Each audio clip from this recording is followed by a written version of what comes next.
I'd like to thank Lily Zhang and all of you for your courage and determination in coming together every year now for the last several years to raise awareness about the ongoing and systematic persecution of the Falun Gong by the Chinese regime.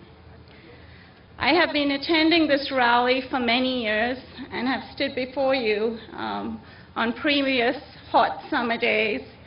But the suffering of the weather is nothing compared to the suffering that Falun Gong prisoners in China experience on a daily basis.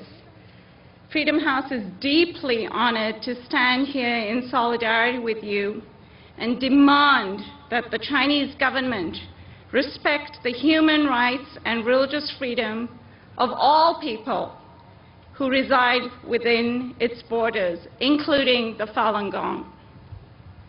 Those of us who enjoy freedom have a moral responsibility to be the voice of the voiceless and the forgotten ones, those who are suffering in some dark prison cell or torture chamber in China. And they are suffering as I speak.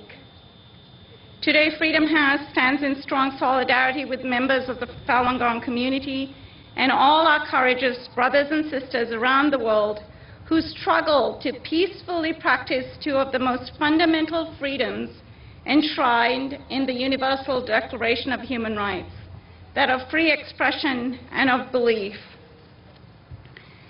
As the 13th anniversary of the Communist Party's launch of a massive crackdown on the Falun Gong approaches on July 20th, Freedom House remains deeply concerned about the ongoing human rights violations committed in China.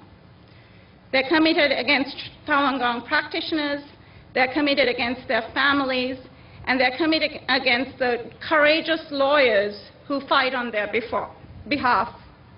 The ongoing repression of the Falun Gong and other spiritual movements in China cannot be understood in a vacuum.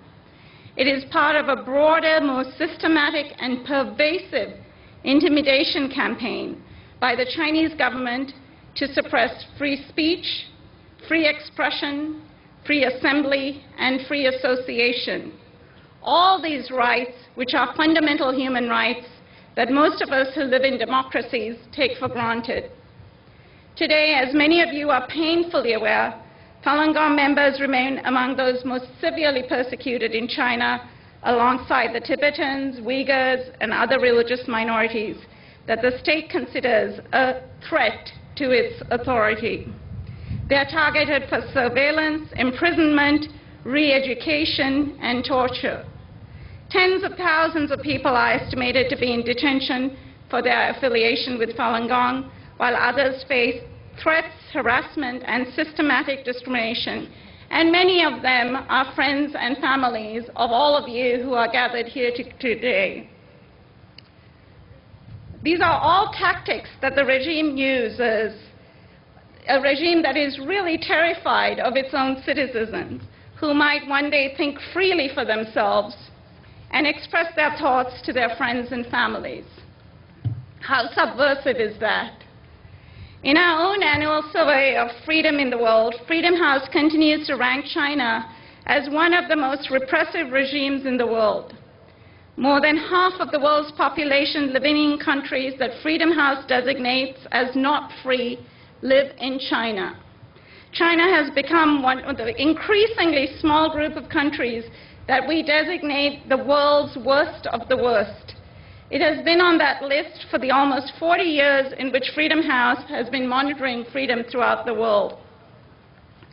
China may well tout its economic success and strength to the world, but at its core, it is a state that is fundamentally weak and fearful, given that it wages war against its most defenseless constituents. A great society is ultimately not judged by the military force it unleashes to terrify its citizens, but rather by how it treats its most vulnerable citizens, women, children, and ethnic and religious minorities. If China wants to be taken seriously on the world stage, it also needs to take the human rights of its citizens seriously.